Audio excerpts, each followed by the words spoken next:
Comment est-ce que vous trouvez par exemple l'aventure YEP comme ça pour des entrepreneurs ou enfin des jeunes qui sont encore à l'école?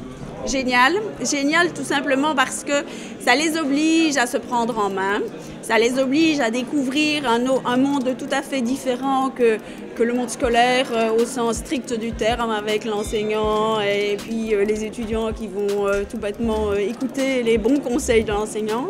Donc ici, voilà, ils vont devoir chercher par eux-mêmes, c'est très dynamique. On les encadre, enfin je les encadre beaucoup, je passe d'un groupe à l'autre parce que j'ai plusieurs groupes qui font ces projets et je passe d'un groupe à l'autre et bon voilà, on voit ce qui est faisable, ce qui n'est pas faisable. Et pourquoi vous participez à ce genre d'événements? L'UCM, en tant qu'acteur au niveau du développement économique, mais aussi nous sommes un mouvement de défense et de promotion de l'entrepreneuriat. Et donc, nous visons à soutenir toutes les initiatives qui vont booster la création d'entreprises. Et le YEP nous paraît vraiment un outil pédagogique puissant pour développer à la fois l'esprit d'entreprendre, mais aussi l'esprit d'entreprise, et qui permet d'allier à la fois les capacités entrepreneuriales, mais aussi les capacités de management.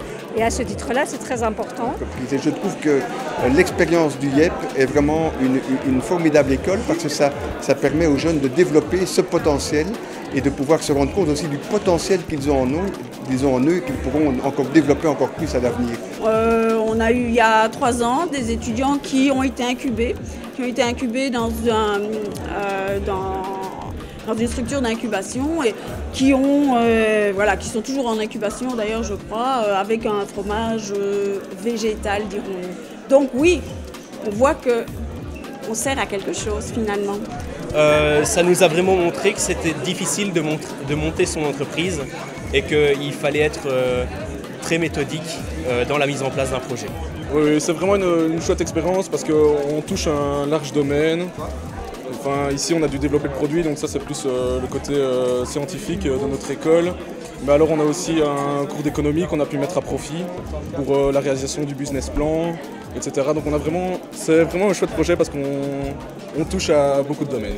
Je pense que pour les étudiants, ça leur permet d'avoir des choses très concrètes durant leurs études, ce qui n'est pas toujours le cas, notamment en premier bloc où il y a beaucoup de cours plutôt théoriques.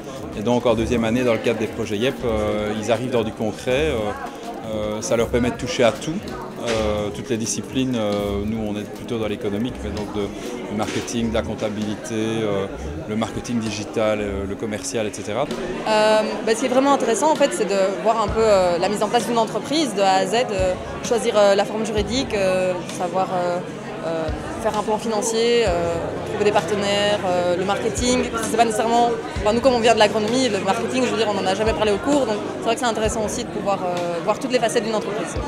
Alors l'intérêt, c'est surtout pour les étudiants de se rendre compte de ce que c'est de créer une entreprise, mais surtout de ce que c'est aussi de travailler en équipe, puisque sur la vie du terrain, si je peux dire, c'est là où le plus de conflits pourraient éventuellement arriver. Donc ça les confronte aussi à une gestion de projet en groupe. On rencontre des experts aussi, avec une vision de l'extérieur. C'est intéressant parce que finalement, cette vision de l'extérieur, ils disent oui, tout compte fait. Mais voilà, une autre façon de voir les choses, des gens du monde, du travail, des indépendants qui ont été confrontés aux difficultés de démarrage et donc qui peuvent aider les étudiants à ne pas commettre ces mêmes erreurs finalement et donner leur expérience. Oui, aujourd'hui en fait on se rend compte que 35% des compétences que les jeunes acquièrent à l'école, en fait, la plupart des métiers n'existent pas encore aujourd'hui. Donc en fait ce qu'on remarque c'est que les jeunes doivent développer surtout leurs compétences, leur capacité d'apprentissage, ce qu'on appelle en anglais la learnability, et donc une capacité à pouvoir apprendre en permanence et s'adapter en permanence. Et à travers un projet comme le YEP, ils peuvent justement développer ces soft skills.